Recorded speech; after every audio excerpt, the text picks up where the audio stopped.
Thank you. I should take a lesson from you, though, and work that song just a little bit longer. I hope everybody is doing well. So far, the content today has been fantastic. I've had some awesome conversations. I hope you've been enjoying it as well. And I was really pumped by the discussion you were just having at the end of that last session around AI. So I am Natasha, as Kelly said, and I am the CEO at CLARA. And we are going to talk today about talent acquisition and how we can use AI for good instead of evil in our space, and some tools and suggestions for ways that you can be thinking about it in your organization to help sort of make that leap or make some of those decisions. So we do know that it is changing the world, right, very quickly and very rapidly, and it's not only changing it for your talent acquisition teams, but it's also changing it on the candidate side and the experience that they're having. And so when we think about implementing tools, we're of course wanting to improve the candidate experience, help our teams, impact bottom line. So that's what we're going to talk a little bit about today. I'm not very great with the clicker, so thanks for your patience. All right, so when we think about AI, especially in talent acquisition, we want to be thinking about the fact that we need to align the organization. We need to align talent acquisition with the organization. And I'm preaching to the choir here, but it's certainly something that when you're making the argument around tools to your team, that we can help sort of talk through those things. In addition to that, AI, while the zeitgeist is really noisy right now and the conversation has been hijacked around AI and DEIB, there are some things that we can do in the process to be really thoughtful and intentional and to do it well. If we're careful, AI can help drive those DEIB initiatives. It can help us explore beyond sort of traditional measures of how we look at talent and potential and to hire sort of for the future. So we're going to take a look at that. Something I want to share with you. So I am fortunate to have a partnership with an organization called HR.com, and they have a really fantastic research institute. If you're looking for data, you want to see where you sit compared to your colleagues, those types of things, highly recommend. Recently, and as recently as May of this year, they actually asked a series of questions in their Future of AI, Future of Automation survey. They spoke to, I think, 2,500-ish, plus or minus, folks in HR and talent acquisition. And they came up with this, and I'm not sure if it's surprising to you that most people think their tech stack isn't sort of cutting the mustard, as it were. And some of the concerns around the talent acquisition tech stack have to do with the fact that we rely so heavily on those tools in a lot of organizations. And since they're the backbone of recruiting, of recruiting and talent acquisition, we expect that they're going to do a great job. And right now, some of them aren't. Some are doing a great job, not trying to throw anyone under the bus. But certainly, I think everyone in this room has had the experience of a tool that just didn't do what it said it was going to do or wasn't quite as effective as all of that. So what we need to be looking for is those tools where these folks are sitting, where they're saying it's good and excellent, right? We want to be beyond that. The other thing that they asked was about whether or not the ATS system that these folks were using was helping them do their job better by filtering in talent or filtering out talent. And there's an interesting debate, and I'm really bad with names, but the gentleman in the back, you were just talking about when you have 10,000 applications, you really do need to filter some things out, right? You need to make it simpler. And at the same time, those ATSs and the existing algorithms are not surfacing talent that we're missing. And so right now, what's interesting about the age of AI is that it can actually do that for us. It can help us have more information and more data so that we can do the human part of the job and the people can people, as it were. 15% of respondents in this survey said that their ATS surfaces additional candidates. That's 85% of folks who are overlooking needles in their haystack that they're looking for. And we all know talent acquisition is a game of numbers. It's a game of speed. It's a game of balancing demands between the organization, the hiring manager, and the exact environment in which we are looking for talent, which is really difficult right now. But I'm guessing you all know where I'm going to land on this. Yes, I definitely think that AI can help more than it can hurt, but we have to be really thoughtful about it. So right now, teams can't win for losing. We've got folks being fired or sued because they're using AI in the wrong ways in their organizations. We need to be really thoughtful about it. We also need to understand that this is a new technology, and just like with every new technology, whether it's fire or computers or social media, there is a steep learning curve. And what we need to do as a team is sort of lock arms with one another and demand that technologies grow and improve and that the bar continues to be raised. What we want to do is make sure that we are thinking about not if we're going to use AI, but how we're going to use AI. And I think everyone in here is pretty aware of that. We talked a little bit, you all talked a little bit in your last session about different types of AI. It was mentioned at the end of the conversation, right? There's generative AI, there's sort of this traditional AI that a lot of ATSs are built on, which is large language models, LLMs. There's this world of machine learning. There's also this world around neurosymbolic AI, which is a whole different ballgame. And so right now, when we talk about AI, there's this huge umbrella, and there's a whole bunch of stuff under it. But what is really important in talent acquisition, we'll talk a little bit more about that, is ethical AI. And when we talk about ethical AI, it's not just about how it's deployed and used, who built it, how did they build it, what language models are they using, did they mitigate bias intentionally, are they using biased language models, and those are super important. Because AI does have the potential to be both amazing and fairly nefarious, right?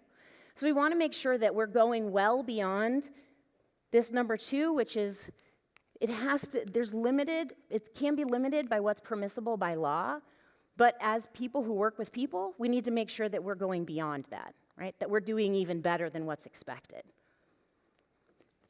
In this survey, I think this is really interesting because 6 months ago, or a year ago, when AI sort of exploded in the world and we all started panicking about what it was going to do, and there were all these threats about which industries it was going to come after, there was a lot of fear and misunderstanding around what AI is and what AI isn't.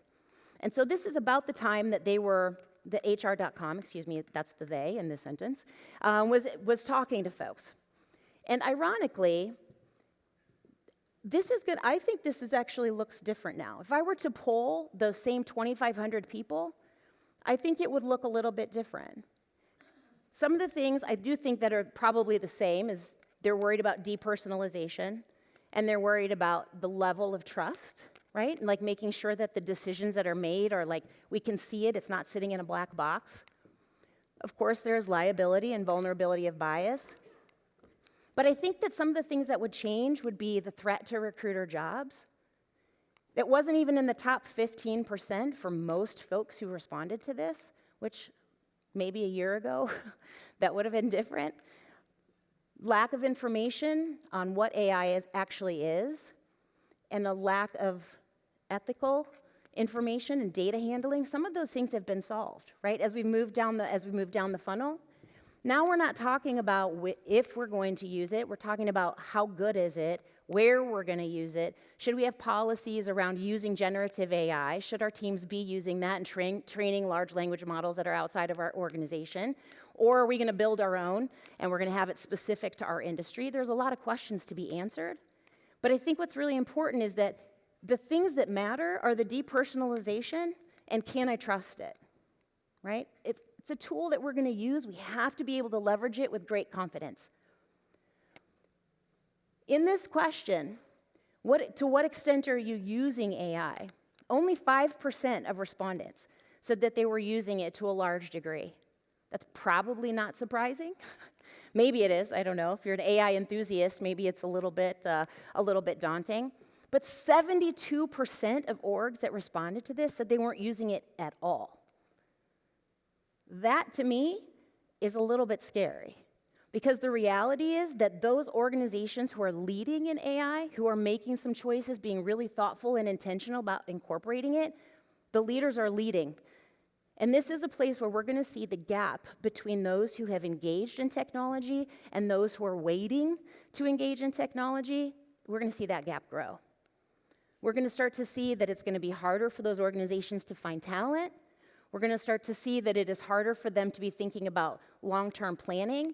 And not that those things are not simple to do, but because there are tools now that can help do that, those teams that are engaging those tools and using those tools are going to be taking off like little rockets, and the rest of us are going to still be toddling along. So it is definitely something we need to be thinking about. When we think about the adoption of AI technology, and we're past all the data and the stats, these are the 3 things that I strongly encourage you to be thinking about when we think about what AI needs to do if we're going to adopt it into HR technologies. First one, driving efficiency and improving the user experience. 2, enabling more equitable processes. And 3, aligning team outcomes with business objectives. Those seem pretty straightforward. I don't think anybody would disagree that these are good.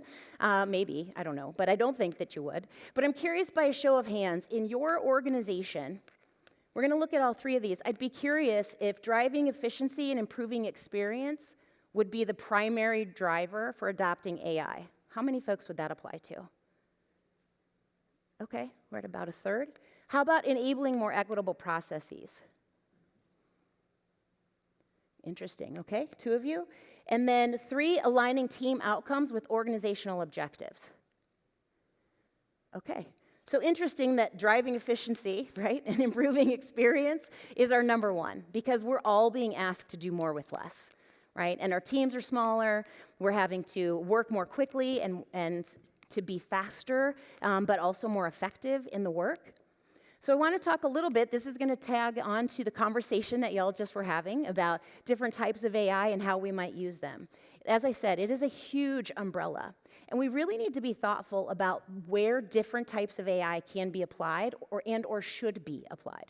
So for instance, sourcing, job descriptions, scheduling, automated workflows and communications, things like that, pay schedules. Those are all really, really great places where AI can be super effective, bless you, and can also do a great job, right? They create a lot of efficiency, they can do that. We don't have to worry too much about missing the schedule if they, it's not often gonna schedule you 15 minutes off, right? Those are places where AI does a really great job.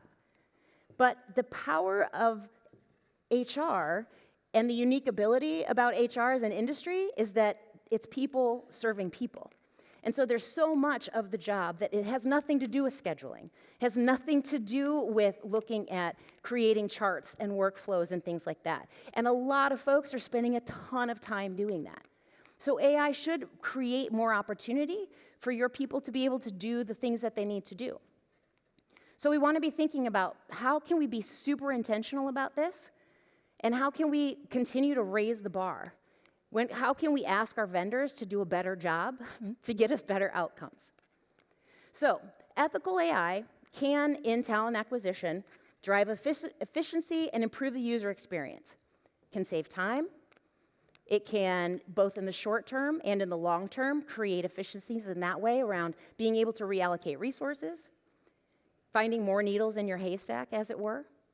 Can also improve the candidate experience, right? Giving people the opportunity to put their best foot forward, giving them support so they feel seen and heard, responding to them in the moment so that they don't feel like they've been ghosted.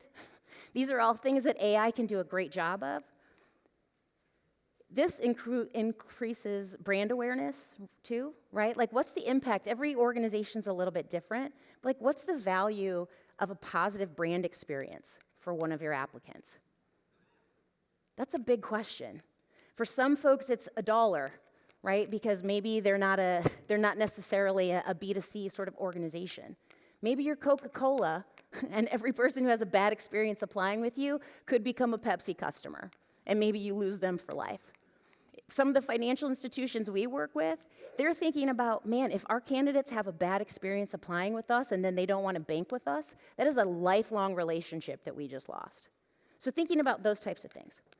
The third thing they can do is supercharge your TA team, giving them much more insight, deeper, faster, so that they can get to the finish line and hiring more quickly, but also doing it with better data, which is super critical. It can also help them communicate to other folks in the organization about how they're doing their job, why they're doing their job, and to create some consistency. It can also eliminate some of the need for some of those early screening interviews, and it can also Improve the hiring manager experience. And I know that there's not a single person in this room who hasn't had one of those, oh my God, moments with a hiring manager when you're trying to serve them, you're trying to be a partner to them, and all of a sudden they change the game, right? Oh, that's not actually what I was looking for. I actually meant I want this. Or I know I said this, but that really means. We've all been there. So it can certainly help with that. And in some ways, it can also be really valuable because it can provide both qualitative and quantitative data for you to be able to validate your choices and your decisions when you hand those off to a hiring manager. And what that does in the long term, as you know, it increases the relationship. It improves their trust in the process. And when you can win a few times in a row, it makes it easier the next time you have to go to bat. The second area in which ethical AI can be supportive is enabling more equitable processes. Now, what's interesting is I think this actually had the smallest number of hands go up as being the most important. But at the end of the day, this is super important, right? Because if we don't have more diverse teams, and by diverse, I'm not using that as a euphemism for black and brown. Okay, which it has become in a lot of situations. I'm talking about diversity of experience, professional and personal. Are they gritty? Are they resourceful? Can they hustle? Can they show up? Are they a team player? Do they know how to solve problems? Can they think critically? Those types of things. But it can level the playing field for all candidates so that they're all having the same experience. And it doesn't matter if your recruiting team has 25 years of experience or 25 days of experience. It can create a measuring stick that your team can then use consistently and equitably throughout the entire process. Second, it can enable hiring objectives to be thoroughly compliant and legally defensible. And let's face it, I know all of the attorneys at all of the organizations that we work for, they just unpuckered just a little bit, knowing that we are able to deliver something that they don't have to worry about. Now, there does have to be intention. We do have to be thoughtful about the tools that are being incorporated, but certainly it can be done in such a way that it is embedded in the process, and therefore it is the same for everyone. And if by, the rising tide lifts all ships, we happen to be able to diversify our teams, whether that's based on adjacent or transferable skills or lived experience, that's a win, right? That's a win for the organization. Thirdly, we should be able to impact innovation, right? There's not an organization on the planet who doesn't want to be thinking forward, making better decisions, serving customers in a more meaningful way. It can mean that we can help people, we can facilitate creativity and problem solving. We can use critical thinking and apply that in different ways to build more dynamic teams. It also can, with those more dynamic teams, can grab market share, right? We can impact the bottom line in those ways through the HR team. And additionally, when we think about organizational longevity, we all want to be relevant, right? There's no organization on the planet who wants to be out of business in 2 years. So if we can create teams who are super teams based on having more diverse thinking, they're challenging each other, we're bringing other perspectives to the table, that's something we can do. That's a win that we can get through AI. So yes, it can absolutely change the game when it's done right. These mindsets, though, have to also be a part of the game. You can't just talk about throwing AI on top of an organization and think that it's going to work, right? That is not true. We've all tried to do some kind of change management, whether it was around pay scales or bonuses or anything, right? There are 3 critical mindsets that we need to be thinking about in the organization. 1, intellectual humility. It's really important, and not everyone is capable of doing it. This one's super hard, right? A lot of people are very interested in being right versus getting it right. And so this is a little bit of a minefield, and we have to be conscientious and thoughtful when we're thinking about those who may or may not have a lot of intellectual humility, right? In some workplace cultures, intellectual humility is actually frowned upon, right? When you think about some organizations, people are praised when they have the right answer immediately, and folks who take a pause and think about their answer, well, they just don't know. They're stupid. They can't think on their feet, right? So we do need to be thoughtful and careful about this one. But confidence may be required on our part, and courage, we were talking about courage earlier, to make some of those choices. So in doing so, seeking out different perspectives, becoming a skilled listener, considering your own biases and assumptions, and accepting mistakes, right? That's what cultural or intellectual humility looks like, and these are things that we can work on in our orgs. The second critical mindset is actually being an explorer. And that has to do with, I stole this from the National Geographic organization because I think if there's anyone on the planet who could talk about being an explorer, it's them. And put my own little HR spin on it. One, at the most advanced level, we need to be curious. And AI is changing so quickly that what we know today is not going to be true in 2 weeks. Part of it might be true, but it is going to be different. So this is a place where, as HR professionals, we need to, add one more thing to our plate, which is to be thoughtful and to stay on top of what these changes look like and how they might impact our department. Next, explorers are really interested in cultural resources and the environment. They're respectful and committed to making the world a better place. This is a place where HR gets to excel. You often have this. You're already thinking about your organizations, making it a better place, being curious about the folks who are in it. And even taking the smallest steps can be super helpful. The third mindset, and actually, I want to talk about this too. This kind of goes to the conversation y'all were having earlier, right?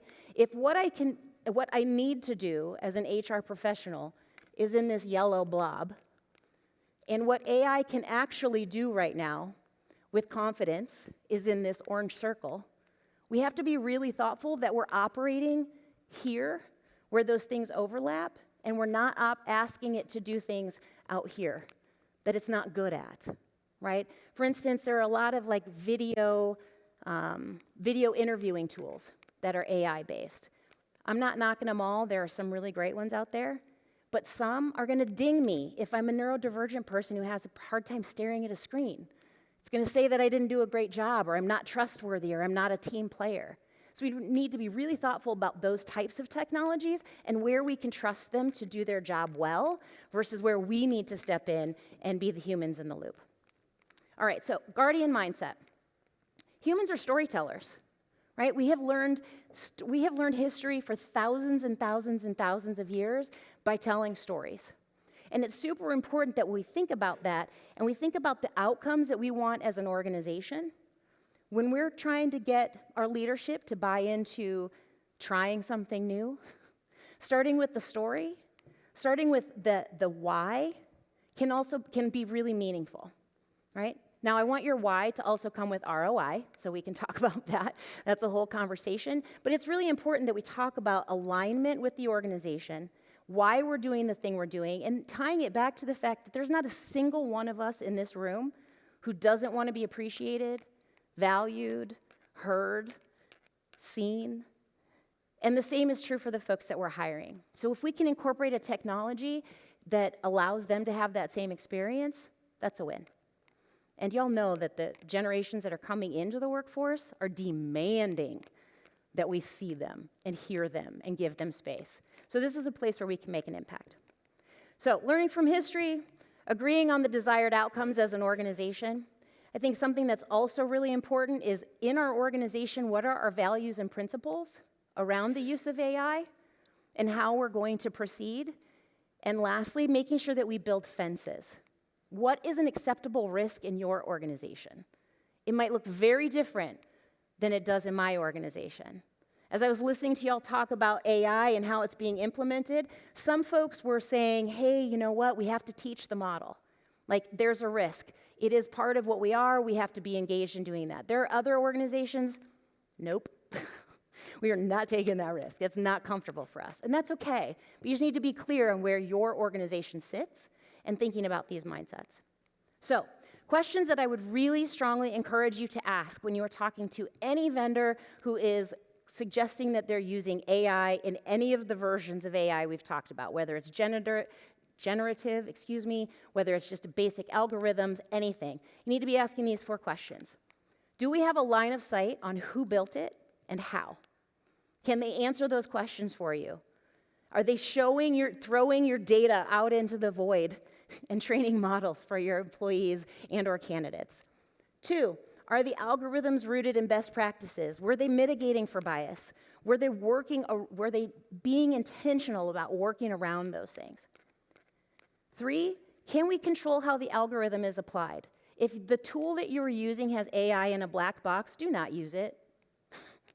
Just gonna flat say, do not use it. You should be able to control it. You should be able to understand how it's reading the materials that you're giving it, and you should be able to justify that, and you should be able to adjust that if it's not giving you appropriate results. There needs to be a checks and balance. And then lastly, is the data that it's providing both quantifiable and qualitatively measurable and defensible? Pretty simple, but 4 questions that a lot of companies are not going to be able to answer for you. And if you're thinking about changing your tech stack, it's super, super important that you are asking these 4 questions. So, I talked a lot. And I'm curious, based on the conversation that you were all having, I know you have feelings about AI. I'm curious if you have any questions that you would like to ask.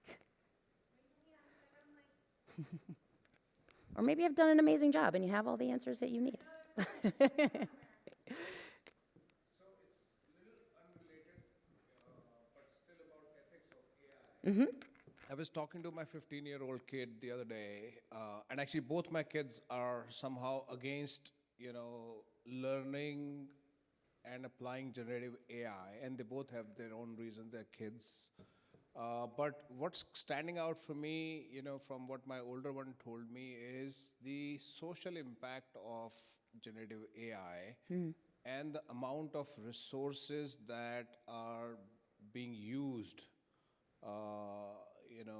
fueling generative AI and the impact of it on the environment. So the reason I'm bringing this up is that, they're kids, but this is a conversation amongst them. And in a few years, they are going to be, the next talent pool for different organizations. Yep. So is there, that dimension of ethical AI that is being looked at and being spoken about, and, what kind of change management are we, seeing, if there is any? Excellent question. And that's a 3-hour conversation, but I'll give it to you in 30 seconds. Part of it is resource intensive. And I think that there are a number of folks who are working around that, and they're trying to find renewable ways to manage those plants where the energy is being used. That's super important. So if they care about that, they should get into renewable energy because it's going to be important and it's only going to increase. As far as social responsibility, I think 100% yes. Anybody who is using AI in their tool needs to be thinking about do no harm, right? And not only do no harm, but do good wherever possible and leave it better than you found it. And so that should be a driving principle for any tool that you're using is, has it been checked? Are we constantly looking, testing against ourselves? Are we testing against other tools? So there needs to be an ongoing cadence because things are changing very, very rapidly. As I said earlier, what we know today is going to be different than what we need to know in 2 weeks. So it is a matter that those organizations cannot sit on their laurels. And I think that's one of the challenges we've seen with some of the legacy systems. They're huge. They're these behemoths, and they rest on their laurels, and they haven't made the investments in some of those areas that they need to. And so they're still depending on things like keyword search, right? That's bananas. There is no reason why at this point in time we should be relying upon those things. So yes, there are social implications, and I would love to chat with you about that. I will loan you 60 seconds. Can you do it? Thank you. Yes, so continuing the social part of it, now that Apple has basically foisted this upon everyone that has an iPhone, how do you see that intersecting both with how we use it in business and how it potentially will either desensitize or impact people in their daily lives to where it's either expected or people will run away from it? Yeah, also a big topic, but it is going to happen. People are going to become desensitized to their information being used. It's already happened. I mean, if you have a LinkedIn profile, you have Facebook, you're on TikTok, your information's already being used, right? And we have gotten very used to that as a society. And I do not think that excuses us, and I do not think that gives us the room to opt out of making sure that we're being thoughtful about it. But one of the things that's super important, and I can just speak from our technology, is we give people the opportunity to opt in or opt, right? And then we invite them, if you want to join us, great. here's how we're really transparent about how we're going to use your information and how we're not going to use your information. I think one of the biggest challenges, very frankly, is that companies who start to gather data, man, it is so tempting to sell that data, right? Because that's where the money is. And so there are going to be organizations who are going to take advantage of that, and we have to be really thoughtful about that. So to the point I made very early on, that's where we have to link arms as a community and say we are protecting our people and our organizations and the people who might be in our organizations because it's the social good. So thank you all very much. Appreciate that take so much. Thank you, Natasha.